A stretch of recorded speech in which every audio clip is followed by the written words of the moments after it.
خۆشهاتنەوە بۆ چاوی واشنگتن. کۆماری ئیسلامی ئێران و جیهانیش چاویان لەسەر سزا هەر قورسەکانی وڵاتە یەکگرتووەکانی ئەمریکایە کە بڕیارە ڕۆژی 4 مانگی 11 ڕابگەیەندرێن و بسەپێندرێنە سەر ئێران. سەرۆک داناڵد ترامپ ئەو سزایانە بە قورسترین و کاریگەرترین سزا ناودێر دەکات بۆ سەر ئێران لە پاش کشانەوەی ئەمریکا لەو ڕێکەوتنە ناوچەی لەگەڵ ئێراندا مۆرکرا بوو. وەزیری خەزانەی ئەمریکا دەستی کرد بە سەردانێک بۆ ژمارەی وڵاتی ناوچەکە بە مەبەستی دڵنیابوون لەوەی ئێران هەرگیز نەبێتە خاوەنی چەکی ناوچی.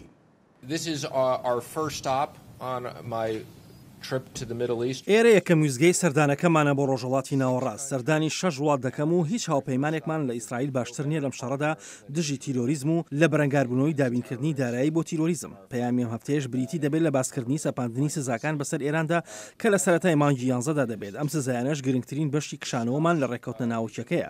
پلانەکەشمان دڵنیابوونە لەوەی ئێران هەرگیز چەکی ناوچی نەبێت، نە ئێستا و نەدە ساڵی تر و نە هیچ کاتێکی تر. ئەمەش مەبەستی سەرەکی ئەم سەردانەمانە. بەڕێوەبەرایەتەکەی سەرۆک ترامپ دەستی کردووە بە هەوڵەکانی خۆی بۆ وەدەستێنانی پشتیوانی وڵاتان و کۆمپانیاکانیش بۆ ئەم سزانویانەی کە پیشەسازی نەوتی ئێران دەگرێتەوە، واتە بربڕەی پشتی ئابووری کۆماری ئیسلامی ئێران. ویلایەتە یەکگرتووەکانی ئەمریکا ژمارەیەک هەنگاو دەگرێتە بەر بەپێی یاساکانی خۆمانە لەسەر وەگەرخستنی سەرمایی بیانی لە کەرتی وزەی ئێراندا. وەزارەتی دەرەوەی ئەمریکا سزا دەسەپێنێتە سەر کۆمپانیەکانی نەفتی ئێران. خۆشحاڵم بەوەی ڕایدەگەێنم کە وابەستەی 4 کۆمپانیای گەورەی نێونەتەوەیمان بەدەستێناوە بۆ ڕاگررتنی کارداریەکانیان و خۆ دوورگرتنیش لە هەر بەشداریکردنێک لە کەرتی وزەی ئێراندا.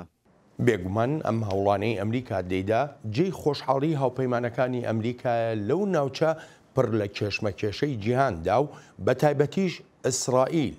لەبیرمان نەچێ تاران تەلەڤیڤ بە دوژمنە گەورەکەی خۆی ناودێر دەکات، پێشتریش داوای سڕینەوەی ئیسرائیلی دەکرد لە نەخشەی جیهاندا. ئێمە خۆشحاڵین بە بریارە بۆ ئێرانەوە و ئازایانەکەی سەرۆک ترامپ بۆ کشانەوە لەو ڕێکەوتنە ناوکیە.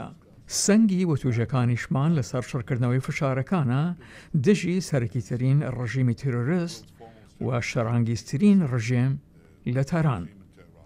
با پێتان بڵێم لەم چەند ساڵی ڕابردوودا ئەوەی بینومانە ئەوەیە کە فشارەکان تەنها ڕێگەیەکن بۆ ڕاگررتنی بەرەو پێشەوەچوونی بەڕێمە ناوکیەکەی ئێران. وڵاتە یەکگرتووەکانی ئەمریکا دەخوازێت تەواوی ئەو نیگەرانیانە لە زۆرێک لە وڵاتانی جیهاندا لەسەر خواستە ناوچیەکانی ئێران هەن بڕەوێنێتەوە، بەڵام تا چەندێک دەتوانێت لەو ئەرکەیدا سەرکەوتوو بێ هەر بەم پرسیارەوە دەچمە لای میوانی ئەمڕۆی چاوی واشنگتن. بەهنام تالیبلۆ لە نێوەندی داکۆچیکردن لە دیموکراسیەکان. بەهنام یەکێکە لە شیکەرەوە سیاسیەکانی کاروباری ئێران و خاوەنی ژمارەیە نووسین و لێکۆڵینەوەیە لەسەر ڕەوشی ئێران. بەهنام سەرەتا زۆر سپاس دەکەم بۆ ئامادەبوونت. یەکەم پرسیاریشمە لێەوە دەست پێ دەکەم، بەڕای تۆ ئەمریکا دەتوانێت لەم ئەرکەیدا سەرکەوتوو بێ نیگەرانیەکانی جیهان لەسەر بەرنامە ناوچەکەی کۆماری ئیسلامی ئێران بڕەوێنێتەوە؟ Well, thanks for having me. Great to be with you, Mr. Barlin. سوپاس بۆ میوانداریەکەت بەڵێن و خوشحاڵم کە لێرەم. مەزەندەکردنی سەرکەوتن لەم دۆسیەدا دەکەوێتە سەر ئەوەی ئەمریکا چەندێک ڕشدا لەسەری بۆ دڵنیابوون لەوەی هەر تەنها بەرنامە ناوچەکە نییە، بەڵکو ئاراستەیەکە بۆ سەرۆسەداکردن لەگەڵ هەموو مەترسیەکانی ئێراندا، وەکو بەرەنگاربوونەوەی سپیکردنەوەی پارە و موشکی باڵستیکی و تۆریزم و هەتا دوایی. جا ئەوەی ئایا ئەمریکا سەرکەوت دەبێت ئەوە پێویستە چاوەڕوان بین تا ساڵ 2019 چونکە لەگەڵ ئەم سزایانەدا کە میکانیزمی سەرەکی و ئەمریکا بەکاری دەهێنێت هەرتەنها ئەوە نییە سزا دیار بکات یان سزای نوێ بەکاربێنێت، بەڵکو سەبارەت بە سەپاندنی سزاکانە. ئەوەی لە سزاکانی ساڵانی 2010 تا 2013 بینیمان کۆماری ئیسلامی ئێران وڵاتانی وەکو تورکی و میرنشینیەکردەکانی عەرەب و هەروەها عێراقیشی بەکاردەهێنا تا خۆی لە کاریگەری سزاکان دەرباس بکات. جا بۆیە پێویستە سەنگیەکە بخرێتە سەر ئەمە. سەرکوتووی ئەمریکا لەم سزایانەدا هەرتانە ناکەوێتە سەر بانکەکان و کارداریەکانی ئوروپا یان ئاسیا، بەڵکو دەشکەوێتە سەر ئەگەر و نەگەری یارمەتیەکانی وڵاتانی ناوچەکە تا ئێران لە کاریگەری سزاکان دەرباس بکەن. ئێستا سەرنجێکی زۆر لەسەر سیاست و خواستی ئەو وڵاتانی ناوچەکە هەیە بۆ سەرکەوتنی ئەم سزایانە و هەر بۆیەشە پێم وایە ئەو سەردانی وەزیری خەزانەی ئەمریکا گرنگ بووە. لەسەر وڵاتانی ناوچەکە دوایی دێمە سەر ئەوە بەڵام حەزەکەم پێشتر ڕای تۆ بزانم زۆرێک لە شیکەرەوە لێرە لە ناو واشنگتن و لە نێوەندەکانی واشنگتنە ئاماژە بۆ دەکەن دەڵێن ئەمریکا هەتا ئێستا سیاسەتێکی دیاریکراوی نییە هەر هیچ نەبێ بڵین بەڕێبەرایەتەکەی ترامپ بەڵکو و استراتیژیەتێکی هەیە بەرامبەر بە ئێران تۆ هاوڕای لەگەڵ ئەو جۆرە بۆ چوونەدا؟ That's actually a very astute observation. Sometimes they say there's a strategy. جا بەڕاستی ئەمە جێی سەرنجێکی زۆرە. هەندێک جار دەکوترێت استراتیژیەتێک هەیە بێ ڕێباز یان سیاسەتێک. هەندێک جاریش دەکوترێت سیاسەتەکە هەیە وەلی استراتیژیەتی لەگەڵدا نییە. شتێک هەیە بە دیاریکراوی دەیزانین لەوە تای مانگی دەی ساڵ 2007ەوە کە سەرۆک ترامپ وتارە ناودارەکەی خۆی پێشکەش کرد و متمانەی خۆی سندەوە لە ڕێکەوتە ناوەکیەکە و هێزی پاسدارانی وەک ڕێکخراوێکی تیۆریست ناودێر کرد و دەسەڵاتی دا بە بەشی بەرەنگاربوونی توریزم لە وەزارەتی خەزێنە ئالەو کاتەوە بەڕێوەبەرایەتی وەهای بیر لێ کردوێتەوە کە زۆر ڕوون و ئاشکرا بووە بەڵام هەر چۆنێک بێت بڕیارەکان و کارەکانی ڕوون نەبوون هەر بۆیە بە سیاسەتیش ناو دەبرێت و هەروەها بە استراتیژیەتیش بەرەنگاربوونەوەی بوونی ئێران لە ڕوانکانی بڵاوبوونەوەی سیستمی موشکی باڵستیکی و پێشتەوەی میلیشیا شیعەکان یانیش لە پەیوەندی بە کاروباری ناوخۆییەوە وەک پێشەکارەکانی مافەکانی مرۆڤ ئالەمانەدا بەڕێوەبەرایەتی ئەمریکای دەتوانێت هەنگاوی باشتر بنێت ئەگەر لەڕێی بانک و کارداریەوە لە سزاکاندا سەرکەوتووی هەبێت ئەمریکا دەشتوانێت لە تۆکمەی ئابووری خۆی سوود وەربگرێت بۆ پاشەکشەکردن بە ئێران بەڵام پێویستە هەنگاوەکانی خۆشی بنێت لەسەر ئاستی ناوچەکە جا ئەوەیە هەر ناوێکی لێ دەنرێت استراتژی یان سیاست گرنگ ئەوەیە بەڕێوەبەرایەتی بیرکردنەوەیکی باشی هەیە و ئەوەی ماوەتەوە بڕیاردانە دروستەکەیە و پێشم وایە ئەو بڕیارانە لە پێش ڕۆژی 4 یازدەوە دەبینین. Be much more serious after November 4.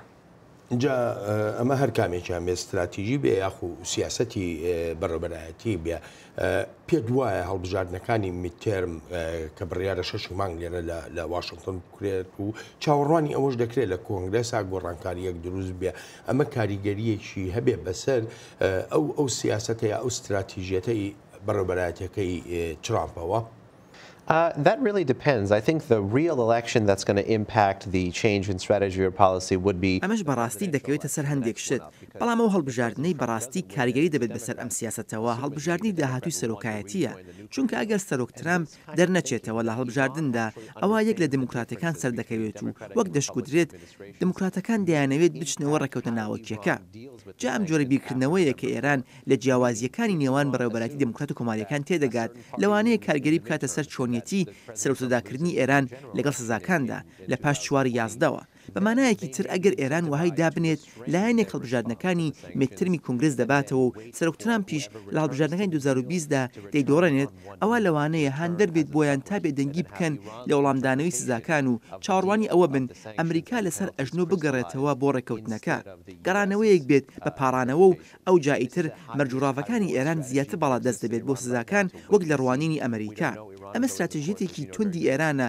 بۆ چاوەڕوانکردن بەڵام نازانین لەم چاوەڕوانیەدا ئێران چه هەڵەیەک دەکات چونکە ئێران ناسراوە بە هەڵەکردن زامارکردنی خۆی بەردەوامیش دەبێت لەو جم و جۆڵانەی پەیوەندیان بە تێکدانی سەقامگیریەوە هەیە لە ناوچەکەدا بەڵام کاتێک باس دێتە سەر ڕێکەوتە ناوەکیەکە ئەوە هەڵبژاردننی سەرۆکایەتی ئەمریکا و وەڵامی ئێران ڕەنگرێژ دەکات واتە چاوەڕێ دەکات و ئەو جارڕێگەی خۆی دیار دەکات. Iran's response. They're taking a wait and see approach. ئەمە خاڵێکی گرنگە ینی بەتایبەتی لەو ڕوانگەیەوەی کە بڵێن یا بگوترێت کۆماری ئیسلامی ئێران سوود لە بژارەی کاتە بینە هەم بەتایبەتی بۆ ئەم هەڵبژاردنانەی کۆنگرس و بۆ هەم بۆ هەڵبژاردنەکەی 2020 ئەمە هیچ شتێک لە سیاسەتی ئەمریکا دەگۆڕێ ئەگەر بێت و ئێران یاری بەو کارتی کاتە بکات لەگەڵ ئەمریکادا. This is really the million-dollar question, and I'm glad you mentioned this because ئەمە بەڕاستی پرسیارێکی زۆر گرنگە و خۆشحاڵیشم کە ئەم بابەتت باس کرد چونکە ئەگەر ئێران ویستی کات بۆ بەرژەوەندی خۆی بەکاربێنێت ئەوەی لەسەر ئەمریکا پێویست دەبێت بیکات ئەوەیە کات بۆ ئێران بە زیانی زیاترەوە بۆ بشکێتەوە ئەگەر ئامانجەکەی ئەمریکا گێڕانەوەی ئێران بێت بۆ سەرمێزی دانوستاندن هەر لەسەر بەنامە ناوەکیەکە نا بەڵکو لەسەر ژمارەیەک دۆسیەی تری وەک مەترسی ڕاستەقینەکانی کۆماری ئیسلامی ئێران بۆ سەر خەڵکی خۆی بۆ سەر ناوچەکە و بۆ سەرجیهانیش ئەوە ئەوجا پێویست بەوە دەبێت وەک سەرۆک ترامپ پێی دەڵێت استراتیژێتی بەرزترین ئاستی فشار لەم استراتیژیەشدا نابێت هەرتەنها سەنگی بخرێتە سەر بانک و کارداریەکان بەڵکو پێویستە سەنگی بخرێتە سەر ناوچەکە سەر بەرەنگاربوونەوەی قاچاقچێتی پارە سەرمافەکانی مرۆڤ سەنگی بخرێتە سەر باری ئاسایشی لە دەریای سوور و لە کەنداوی فارسیشدا هەروەها پێویستیشە سەنگی بخرێتە سەر هەر شوێنێک کە دەستە و تاقمەکانی ئێرانی لێن ئەلبەت ئەمەش وها دەکات بەڕێوەبەراتی ئەمریکا بکەوێتە بەردەم ژمارەیەک بژارەی قورسەوە بژارەی قورس هەر سزاکان نییە بەڵکو وها دەکات بەڕێوەبەراتی بکەوێتە مەترسی زیاتر لە ناوچەکەدا بۆ سوودوەرگردن لە باری باوی لەشکری بۆ ڕێگەگرتن لە دەستڕاگەشتنی ئێران بە هەندێک ڕێگەدا بۆ هەبوونی سیاسەتێکی ڕوون و ئاشکرا لە سووریادا بەڵێ بە دڵنیایی وەڕێگە هەن بۆ نەهێشتنی کارگەری کارتی کات بەدەست ئێرانەوە بە مەرجێک وڵاتە یەکگرتووەکانی ئەمریکا سنوورێک بۆ بەرزترین ئاستی فشارەکانی خۆی دانەنێت لە 2019دا ئەگەر ئەو جۆرە فشارانەش هەر بەناو بن ئەوە دەشێت ئێران بتوانێت کارتی کات لە بەرژەوەندی خۆی بەکار بهێنێت دش بە سزاکان لەسەر وڵاتانی ناوچەکە وەکو پێشتریش ئاماژە پێکرد وڵاتانی ناوچەکە دەتوانن چی بکەن بۆ پشتیوانی لەم سیاست و لەم استراتیژێتانەی ئەمریکادا ئێمە تورکیا دەبینین ینی لە پەیوەندیەکی ئێجگار ناجێگیرە لەگەڵ وڵاتە یەکگرتووەکانی ئەمریکا عێراق لە سەروبەندی پێکەنانی حکوومەتێکدایە نازانین چۆن دەبێت بەرامبەر بە ئێران عەرەبستانی سعودی ئەگەر پێشتر هەڵوێستێکی بەهێزیە بوو بێ بەڵام ئێستا دۆسەی خاشقچی بمانەوە نەمانەوێ ینی کاریگەری هەبوو لەسەر سیاسەتەکانی و میرنشینەکانیش بە هەمان شێوە وڵاتان دەتوانن چی بکەن Well, that's an important list to create, and the U.S.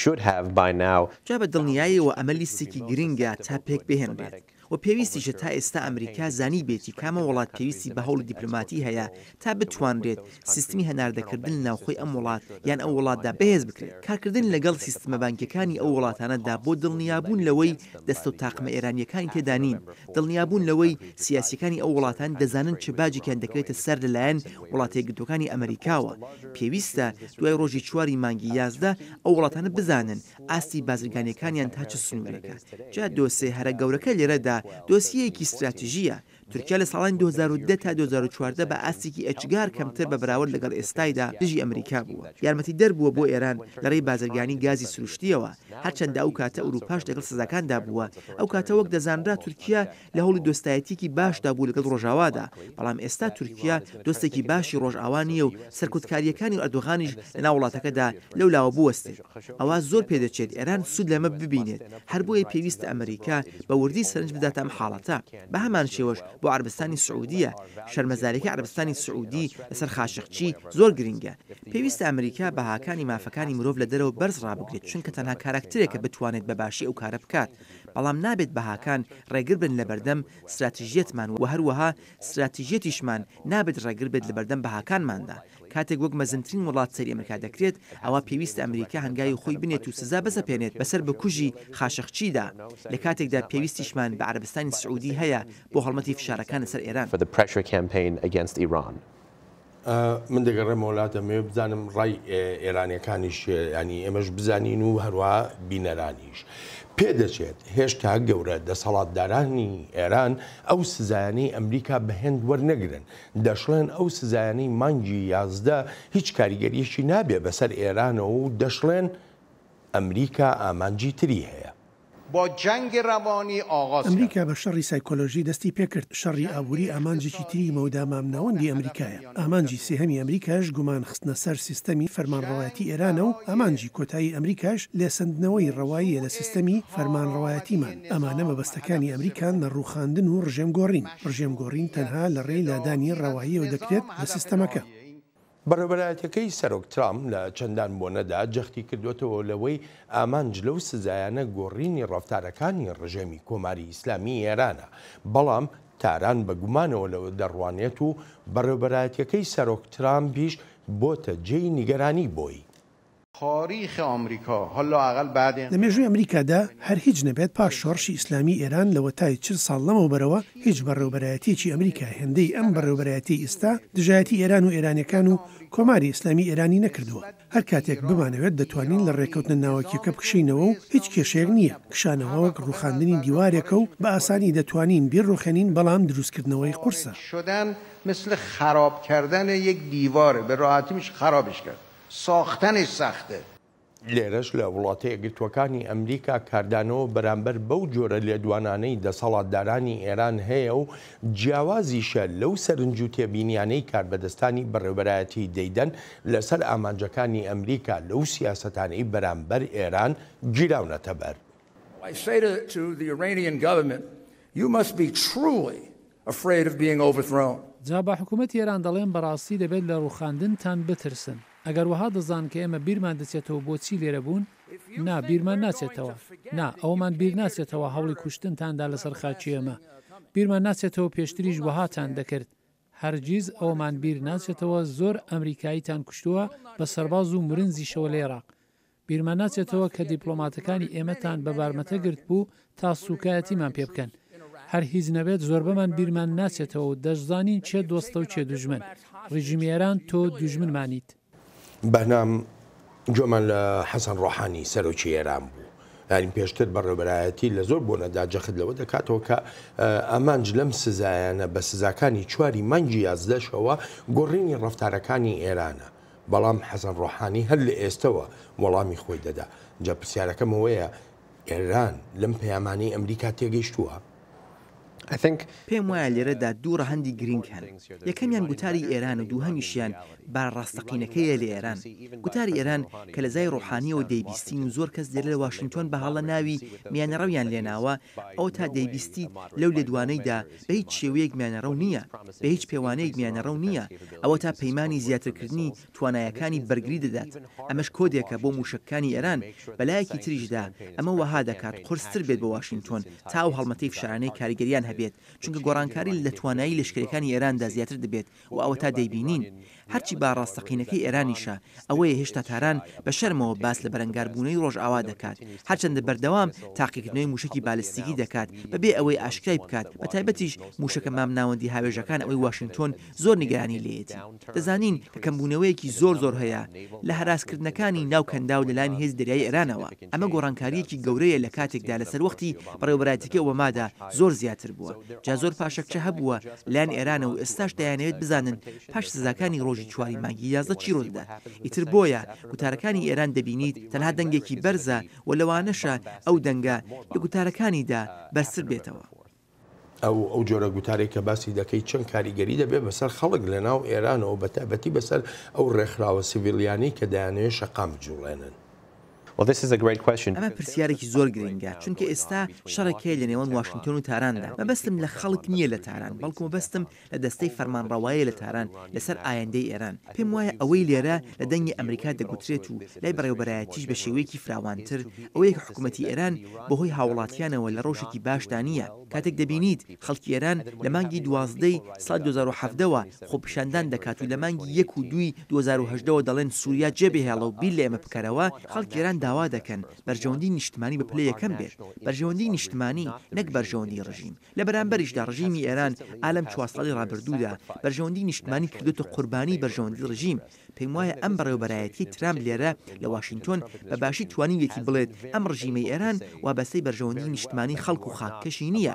هەر بۆیە دەبینی تاران ئەو جۆرە گوتارانەی خۆی بەکاردەهێنێت و ناخوازێت دۆسیەکانی تایبەت بە نیشتمان ببنە ئەو جۆرە چەکەی واشنگتۆن دژی بەکاری بهێنێت و خۆی بە دوور دەگرێت لە بەکارهێنانی ئەو میتۆدە بۆ قسەکردن. بەڵام ڕاستیەکە ئەوەیە کە ڕەفتارەکانی ڕژیمی ئێران زیاتر دەیسەلمێنێت کە ڕژیم زیاتر کار لە سەرمانەوەی خۆی دەکات وەک لە بەرژەوەندی نیشتمانی و سەروەری ئێران. ئەگەر ڕژیمی ئێران کاری لەسەر پارێزراوی وڵاتەکە بکردایە ئەوە ئابووری بەو ئاستە دەیبینین دا نەدەڕما.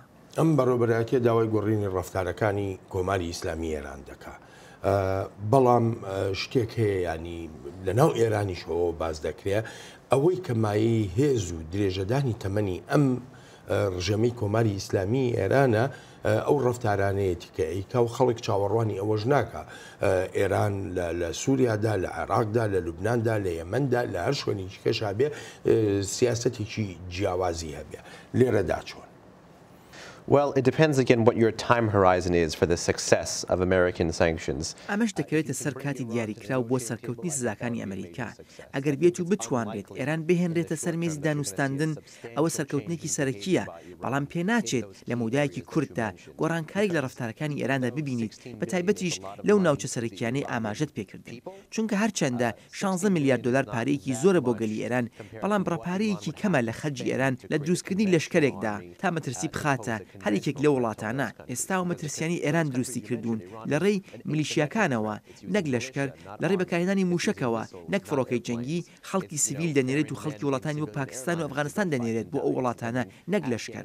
جا ئەمە وەها دەکات خەرجەکانی کەمتر بن. هەر بۆی پێویستە ئەمریکا هەنگاوی خراتر بنێت بۆ بەرزکردنەوەی زیانە ئابوووریەکانی ئێران.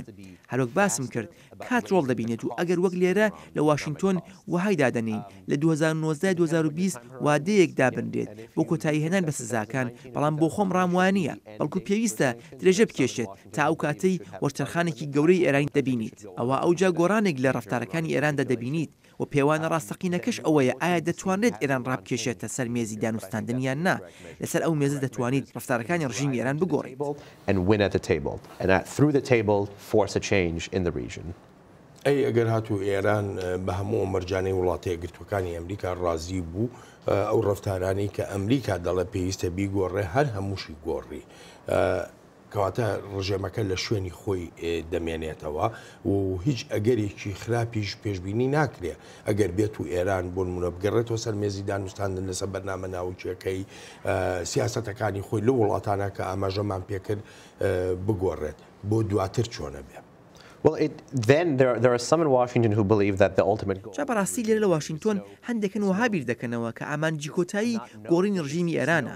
لە واشنگتۆن زانراوە کە دژمنایەتی نێوان تایوان و واشنگتۆن قوڵە، بەڵام ئەگەر بەڕێوەبەرایەتی وەک خۆی وەربگریت ئامانجەکە دانانەوەی پەیوەندیە دیپلۆماسیەکان لەگەڵ ئێراندا تا گۆڕانکاریەکی بنچینەی لەو ڕژمەدا بێتە ئاراوە. جاگەر گۆڕانکاری گەورەکان هەبن لە دۆسیەکانی تایبەت بە ناوچەکە و بەرنامەی ناوەکی و بە سیستم موشکی و دۆسیی ناوخۆیی، ئەوە پێم وایە واشنگتۆنیش قایل دەبێت بەوەی ئەو جۆ ڕژیمە بەرپرسیاری هەبێت لە ئێراندا، یعنی ئێرانێک کە تێکەڵ ببێتەوە بە کۆمەلگای نێونەتەوەی. کاتێکیش ڕۆحانی و ئەوانی تریش قسە لەسەر گۆڕین ڕژیم دەکەن وەک هەڕەشە و مەترسی باسی دەکەن، نەبادا دۆسیەی بەرژەوەندی نیشتمانیەکان دژ بە ڕژیمی ئێران بەکار بهێنێت بۆ ئەو گۆڕانکاریانەی هەم ئەمریکا و لەوەش گرنگتر لە خەڵکی ئێرانش دانوێت بکرێت. کاتێکیش ڕۆحانی و ئەوانی تریش قسە لەسەر گۆڕین ڕژیم دەکەن و وەک هەڕەشە و مەترسی باسی دەکەن، نەبادا دۆسیەی بەرژەوەندی نیشتمانیەکان دژ بە ڕژیمی ئێران بەکار بهێنێت بۆ ئەو گۆڕانکاریانەی هەم ئەمریکا و لەوەش گرنگتر کە خەڵکی ئێرانیش دەیانەوێت بکرێت. جا پێم وایە واشنگتۆن بە گۆڕانکاری ئێران قایلە، بەڵام ئەوە کەوتوتە سەر ئێران تا ڕفتارەکانی خۆی بگۆڕێت و بێگومان لێرەشدا سزاکان ڕۆڵی خۆیان دەبینن تا ئێران ئەو بڕیارە بدات و بەو هیوایی بە ئاراستە دروستەکەدا بیدات. Make that decision, hopefully in the right direction. باوا دابنین بڵین ڕژەم لە ئێرانە دەگۆڕێت. ئالتەرناتیڤی ئەم ڕژێمە چییە؟ Well, that is the answer that should always be coming from inside, not foreign capitals. ئەم وەڵامە پێویست لە ناوە بدرێتەوە، نەک لە پایتەختێکی بیانیەوە. دەزانیت چەندان جۆری خۆپیشاندان لە ئێران هەبوون و ڕژیمیش بەردەوام بووە لە سەرکەوتکردن. جێگرەوەی ئەم ڕژیمە پێویستە لە ناوە بێت. یەکێک لە سەرکەوتنەکانی خۆپیشاندانەکان لە ساڵی 2009 ئەوە بووە ڕێبەرێکی دیاریکراوی نەبوو، بەڵام ئەوەش کەم و کۆڕیەکە، چونکە بزاوتەکە دەشێت بۆ ڕۆژێکی تر بەردەوام بێت و مەینەتی و تووڕەیی خەڵک هەروە دێو زیاد بکات و هاوپەیمانەتی تر پێک بهێنرێت.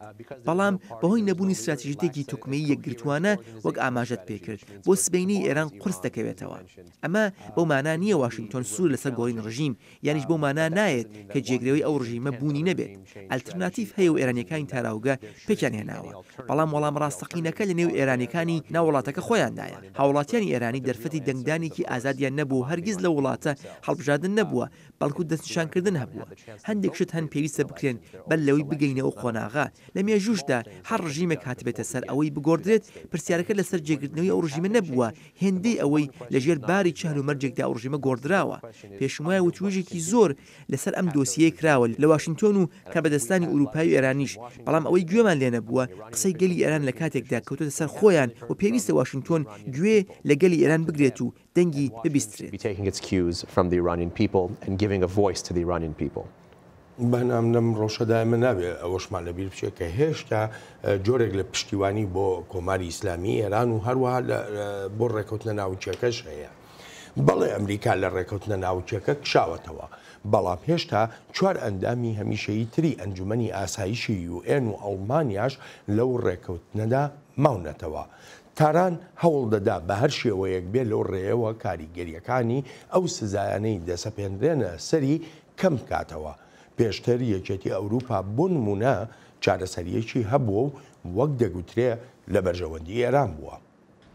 بەشداربووان پێشوازیان لەو پێشنیازە کردەیانە کردووە بۆ پاراستن و پەرەپێدانی کەناڵەکانی پارەپێدان. بە تایبەتیش پێشنیازی دانانی میکانیزمێکی تایبەت بۆ ئاسانکردنی ئەو پارانەی پەیوەندیان بە هەناردەکردنی ئێرانەوە هەیە لەوانە نەوت.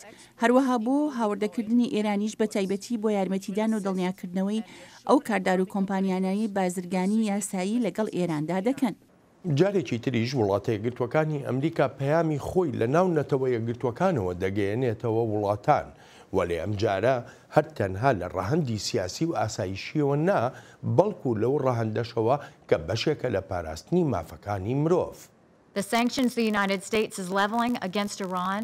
ئەو سزایانەی وڵاتە یەکگرتوەکانی ئەمریکا دەیسەپێنێتە سەر ئێران بەرفراوان و قوڵیشن و لە پێناو هۆکاری باشدان. هەر کۆمپانیایەک یا تاکە کەسێکیش کارداری لەگەڵ ئێراندا بکات وەک ئەوە وایە منداڵان باکوش بدەن لە بەرەکانی جەنگ لە سووریا و لە شوێنەکانی تریش. وەک ویلایەتە یەکگرتوەکانی ئەمریکا هەرچیەکمان لە توانادا بێت دەیکەین بۆ ڕێگەگرتین لە دارایی نێودەوڵەتی و لەوەی بگاتە خەزێنەکانی ڕژێمی ئێرانەوە. سوپاسی هەمووان دەکەم بۆ بایەغدانیان بەم قەیرانەی مافەکانی مرۆڤ کە لە ناوجەرگەی ڕۆژهەڵاتی ناوەڕاستدا ڕوودەدات. داوا لە هاوکارانم دەکەم منداڵانی ئێران بپارێزن لەو حکوومەتەی دەبوایە ئەرکی پاراستنی لە ئەستۆ بگرتایە. کۆماری ئیسلامی ئێران بەردەوام ناوی لە بەشی سەرەوەی ڕیزبەندی ئەو وڵاتانەدایە کە مافەکانی مرۆڤ پێشێل دەکەن و هیچ بایەخێکی پێنادات. هەندێک لە سیاسەتمەدارانی ئەمریکایی لەو بڕوایەدان چاوەڕوانی ئەوە ناکرێت لە ئێراندا ڕەوش و تۆمارەکانی مافەکانی مرۆڤ بەرەو باشتر بچن. تەنها دڵنیاییەک سەبارەت بەوەی ئێرانیی ئاشتی خوازت هەبێت ئەوەیە ڕێژیمێکی سەقامگیر و دیموکراسی و گونجاو هەبێت لەو وڵاتەدا و ئێمەش بتوانین بڵین حکوومەتی ئێران وڵاتی ئێران نەک وڵاتێک بێت لە ژێردەستی ئەو ژمارە لە یاسا دەرچوو بە کوژانەی ئێستا لە دەسەڵاتدان و ئەو خەڵکەی وە کەسی ئاینی خۆیان نیشان دەدەن و دەستیان بە خوێنێکی زۆر سوورە. ئەگەر مێژووی ئەم سەروەختە بنووسرێتەوە ئەوە دوو ئاەتوڵا وەک دوو بەترین بکوژ و دوو کۆمەڵکوژی سەدەی ڕابردوو ئەم سەدەیەش دەردەکەون و بەڕاستیش شایستەی ئەوەن بەو شێوەیە ناودێر بکرێن. بەنام جیاوازیەکی ئەجگار گەورە واتوانم بە کلێنێکی گەورە ناوی بەم لە نێوان ئەوروپاییەکان و وڵاتە یەکگرتوەکانی ئەمریکادا هەیە سەبارەت بە ئێران. پێ دوایە ئەوروپا ببێتە دەواازەی خۆ دەرباسکردنی ئێران لە کاریگەری سزاکان. So this is also a very important point because جامش بە هەمان شێوە خاڵێکی گرینگە چونکە کاتێک ڕۆحانی لە ساڵانی 2003 تا 2005 سەرۆکی و توێشکەرانی ناوەکی بوو زۆر بە ئاشکرایی جیاوازی نێوان یەکێتی ئوروپا و سێ وڵاتی ئوروپایی دەرخست فەڕەنسا و ئەڵمانیا و ئیتالیا لە دانوستانەکاندا لەگەڵ یەکێتی ئوروپا و ئەمریکاشدا. ئێستاش کە گەڕاوەتەوە پێ دەچێت بە هەمان استراتیژێتەوە بێت. ڕۆحانی و زەریف و مۆگرینی لە بنبەستدان بۆ دۆزینەوەی ئالتەرناتیڤێک بۆ ئەم سزایانەی ئەمریکا تا بتوانن درێژە بازرگانەکانی نێوانی ئێران و یەکێتی ئوروپا بدەن. بەڵام با بە هەڵە لی تێنەگەین ئەو بازرگانیە پێشێلکردنی سزاکانە جارە سەر ئاستی سیاسی و بۆ مۆدایەکی کورد ئێرانیەکان سەرکەوتو دەبن چونکە کاتێک دوو هاوپەیمان ئەمریکا و یەکێتی ئوروپا هەڕەشە مەترسیەکان بەیەک دیدەوە نابینن ئەوە سوودمەند لێرەدا ئێران دەبێت و دوولایەنەکەی دەدۆڕێن. بەڵام لە ڕووی ئابوووریەوە پێم وایە ئەمریکا کارتە بەهێزەکە بەدەستەوەیە هەر ئەمریکاشە دەتوانێت بەلانیکەم بانک و کاداریەکانی ئوروپا بەلای خۆی دەڕابکێشێت و هەروەها بروکسلیش هەر بۆیە پێم وایە سەرکەوتنە سیاسیەکەی ئێران کوردخایان دەبێت چونکە ئەمریکا سوورە لەسەر بەدواداچوون بۆ ئەو بانک و کارداریانەی ئوروپا کە کار ئاسانی دەکەن بۆ بازرگانیکردن لەگەڵ ئێراندا. بەڵام ئەوروپا دەڵێ میکانیزمی خۆی دۆزیوەتەوە میکانیزمی نوێی دۆزیوەتەوە بۆ ئەوەی بتوانێت پارەهێنان و بردن لە نێوان ئێران و وڵاتەکانە بێ یاخو کۆمپانیەکانە بێ بەجێ بگەێنێ. So there have been at least 3 separate attempts by the Europeans since May 8th. بەڵێ وایە بەڵام لە ڕۆژی هەشتی مانگی پێنجەوە کە سەرۆک ترامپ لە ڕێکەوتنە ناوچیەکە کشایەوە ئەوروپا بەلانی کەم 3 هەوڵی داوە لە ڕووی ئابوووریەوە بۆ کار ئاسانیکردنی بازرگانی لەگەڵ ئێراندا. یەکێکیان ئەوە بووە هەموو وڵاتانی ئەوروپا پارە بنێرنە بانکێکی ناوەندی ئەوروپا و لەبێەوە پارەکان بنێردرێت بۆ ئێران. بەڵام ئەمان مەترسی هەبووە ئەگەر ئەمریکا بە دوواداچوونی لەسەر بکردایە. دووهەمیشان ئەوە بووە بە ئەندازەیەکی کەم سەنگی بخرێتە سەر ناردنی پارە بۆ ئێران و ئەمەش بە ڕێژەیەکی زۆر کەم دەبوو. سەهامیشان ئەمەیە کە ئێستا دەیبینین واتە میکانیزمێکی تایبەتی گەیاندن. ئەمریکا هەموو هەوڵێکی خۆی دەدات بۆ ڕێگەگرتن لەو میکانیزمەکە بۆ ئاسانکردنی گواستنەوەی پارەدانراوە لە نێوان وڵاتەکاندا و مەترسیەکانی بەرەنجامی ئەو هەنگاوە دابەش دەکرێت بەسەر ئەنداماندا. ئەمە ژیانی لایەنێکی دیاریکراو نییە کۆنتترۆلی هەموو شتەکانی لەلا بێت. هەرچەندە وەک بارێکی ئاسایی پێویستە لایەنێک هەموو بە پرسیارەتەکەی لە ئەستۆ بێت. لەبیرمان نەچێت واشنگتۆن توانایی هەیە بۆ زانینی ئەوەی کێ بەشدار لەو میکانیزمەدا و زانینی ئەوەش کێ لەو میکانیزمەدا ڕۆڵی سەرەکی هەیە بۆ کار ئاسانیکردن بۆ ئێران. ئەم میکانیزمە بە سیستمی سویفت کار دەکات. سیستمێکی تایبەتە بە پەیامی دارایی و ڕێگە بە بانکان دەدات کۆدی تایبەت بەکار بهێنن بۆ گواستنەوەی پارە لە ڕێگای ئەلکترۆنیەوە. ئەوروپاییەکان نایانێت بانکانی ئێران لە تۆڕی سویفت لا بدەن. لە بەرامبەریشدا واشنگتۆن سزای داناوە لەسەر پەیامەکانی خزمەتگوزاری دارایی ئەلکترۆنی بە سویفتیشەوە و لە ڕۆژی 4 5 مانگی 11ەوە دەست پێ دەکات. ئەگەر ئەوروپاییەکان ئەو بانکانی ئێران لا نەدەن ئەوە پێ دەچێت واشنگتۆن بکەوێتە بە دوواداچوون لەسەر دەستەی کارگێری سویفت یان با بڵێن پێویستە بە دوواداچوونیان لەسەر بکرێت چونکە ئەگەر وەها نەکات ئەوە ئەو ئستراتیژیەتەی پێشتر باسمان کرد بۆ بەرزترین ئاستی فشارکردن ڕوبەڕووی یەکەم تەگەرە دەبێتەوە. Already has hit a first hurdle. بەڕای تۆ ئێران لە ڕێکەوتنە ناوچەکە ئەکشێتەوە وەکو گوێمان لە حەسەن ڕۆحانی بوو ئاماژەی بەوە کراڵە زۆر ئاسانە کشانەوە لە ڕێکەوتنە ناوەکە ئەوش بەشێکە لەو گوتاری کە پێشتر ئاماژۆ پێکەری یاخو بەڕاستی ئێران بە نیازە لەو ڕێکەوتنە بکشێتەوە ئەگەر سزاکان کاریگەریەکی قورسیان هەبوو بەسەر ئێرانەوە. So right now, my assessment is that Iran is going to try to continue to step up its activities in the region. ئەو مەزەندەی ئێستا هەمە ئەوەی ئێران هەوڵی زیادکردنی جموجۆڵەکانی خۆی دەدات لە ناوچەکەدا و هەروەهاش مانەوەی لە ناو ڕێکەوتنە ناوەکیەکەدا. بەردەوامیش ئەو شتانە دەبینی دەیکەن لەگەڵ ناوڕۆکی ڕێکەوتنەکەدا نییە وەک زیادکردنی ئامێر و هێنانە دەرەوەی ئامێرەکان لە عەمارەکاندا. لەوانەشە دەست بکات بە هەندێک بەرزکردنەوەی قۆناغ بە قۆناغی کێشە دروستکردن. تێرمەکە لەو قۆناغ بە قۆناغەدایە و هەرگیز پێخۆی ناخاتە دەرەوەی ڕێکەوتنە ناوەکیەکە. ئەمە تێگەیشتنی منەوە پێویستە چاوەڕوان بین و بزانین پاشمانگێک لە ڕۆژی 4 ئەم ڕاستیە چۆن دەکەوێتەوە. وەک پێشتر باسمان کرد لەوانەیە ئێران هەڵسەنگاندنەکانی خۆی بە هەڵە بکات یان ئێران بە مەبەست خۆی بخاتە دەرەوەی ڕێکەوتنەوەکەوە. ئەوروپایەکانیش وتویانە ئەگە ئێران لەو ڕێکەوتنە بکشێتەوە ئەوە بەلانی کەم لە ڕووی سیاسیەوە هیچ بژارەیەکیان بۆ نامێنێتەوە تەنها ئەوە نەبێت ڕوو بکەنەوە ئەمریکا و سزاکانی نەتەوەی گرتوەکان بسەپێنەوە بەسەر ئێراندا و بگەڕێنەوە بۆ سەروەختی 2010 واتە ئەو کاتێ ئەوروپا و ئەمریکا هاوهەڵوێست بوون و ئێرانیش لەو هاوهەڵوێستیە تێدەگات بۆیە پەلە ناکات لە بڕیاری کشانەوەی لە ڕێکەوتنەکە و هەر بۆیەشە وەک کردەیەکی قۆناغ بە قۆناغ دەبینرێت. To rush to leave the deal, and that's why we're seeing this very gradual approach. وەک هەوڵێکی تری دەسەڵاتدارانی ئێرانی بۆ خۆ دەرباسکردن لە کاریگەری سزاکان پەنابردنی بوو بۆ دادگای باڵای سەر بەنەتەوەیە گرتوەکان. دادگا بڕیارێکی سنوورداریدا سەبارەت بەو سزایانەی سەپێنراونەتە سەر ئێران و ئەمریکاش بە سەرکەوتنی خۆی دەزانێت. ئێران پێشێلی دادگای نێونەتەوەی دەکات بۆ هەردوو مەبەستی سیاسی و پروپاگەندەکردن وەک دەبینین دۆسەکەی ئێران لە دادگا جێی بایەخێکی ئەوتۆ نەبوو. مێژووی ئێران لەگەڵ تیرۆریزم لەگەڵ موشکی بالستیکی و لەگەڵ ڕەفتارە زیان بەخشەکانی تریدا پێمان دەڵێن داواکانی ئێران بێ مانان و بڕیاری دادگا شکستێک بوو بۆ ئێران. ڕێک و ڕەوان هەموو داوا بێ بنەماکانی ئێرانی ڕەت کردەوە. بەپێی ئەو بڕیارەی دادگای نەتەوەیە گرتوەکان دەبێت ئەمریکا بەشێکی ئەو سزایانە هەڵگرێت ئەوانەی هاوردەکردنی ئەو جۆرە کەرەستە و کەلوپەلانە دەگرێتەوە کە پەیوەندی ڕاستە و خۆیان بە ژیان و گوزەرانی خەڵکەوە هەن. The court has indicated that US sanctions go too far. دادگا ئاماژەی بەوە کردووە کە سزاکانی ئەمریکا مەودای خۆی تێدەپەڕێنێت و شیانی کارەساتێکی مرۆیی هەیە لە ئێراندا و ئەمەش پێچەوانەی بەیاننامە نێونەتەوەیەکانە. لە هەمان کاتیشدا لەگەڵ خواست باشی دەگونجێت. دادگا باسی لەوە کردووە دەبێت ئەمریکا کارێکی کەمتر بکات لەوەی دەیکات. ئەمریکاش ئاماژەی بەوە کردووە ڕێگە بە خواردن و کەرەستە و کەلوپەلی تەندروستی دەدات بگەنە ئێران. هەرچی دادگاشە دەڵێت ئەوە کەمە بەڵام نەیگوتووە ئەو شتە زیاترەی ئەمریکا پێویستە بیکات چییە؟ هەر چۆنێک بێت هێشتاش ئەو ڕوانینە برەوی هەیە لە ناو نەتەوە یەکگرتووەکان و لە دەرەوەی یوئێنیشدا کە سزا و گەمارۆی ئابووری جیاوازیەکی ئەوتۆی نییە لەگەڵ شەڕە چەکداریەکاندا لەو ڕوانگەیەوەی هەردووشیان زیانی گیانیان بەدوادادێت.